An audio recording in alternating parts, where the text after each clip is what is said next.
अस्सलाम वालेकुम। वालेकुम अस्सलाम। अली बेटा की हाल है, ठीक हो? ठीक मैं सुनिया सरकार दा बुलावा आ गया मदीने तो जी। सोने दा। अल्हम्दुलिल्लाह अल्हम्दुलिल्लाह। सुभान अल्लाह सुभान अल्लाह। अली दी गुफ्तगू बड़ी प्यारी होंदी है, मगर हुण बड़ी खुशी हुई है सुन के कि तुहानू बुलावा आ गया सरकार दे गुंबद खिजरा दी ज़ियारत वास्ते तुसीं जाना।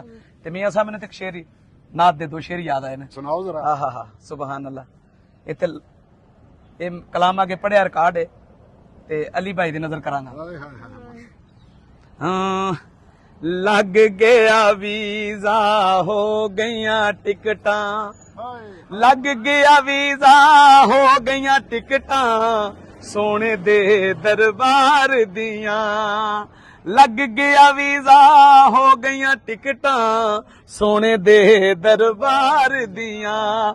सुनिया रब ने अज दुआवां, सुनिया रब ने अज दुआवां मेरे जय गुनाहगार दियां, लग गया वीजा हो गईया टिकटां सोने दे दरबार दियां।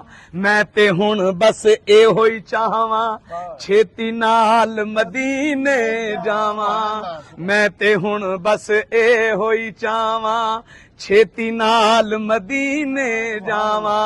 सारे रस्ते पढ़दा जावां, सारे रस्ते पढ़दा जावां नाता मैं सरकार दियां, लग गया वीजा हो गईया टिकटां सोने दे दरबार दियां। माशाल्लाह जी माशाल्लाह सुभान अल्लाह माशाल्लाह जी माशाल्लाह। अली भाई तुहानू बड़ी बड़ी मुबारक होवे। अल्हम्दुलिल्लाह। खैर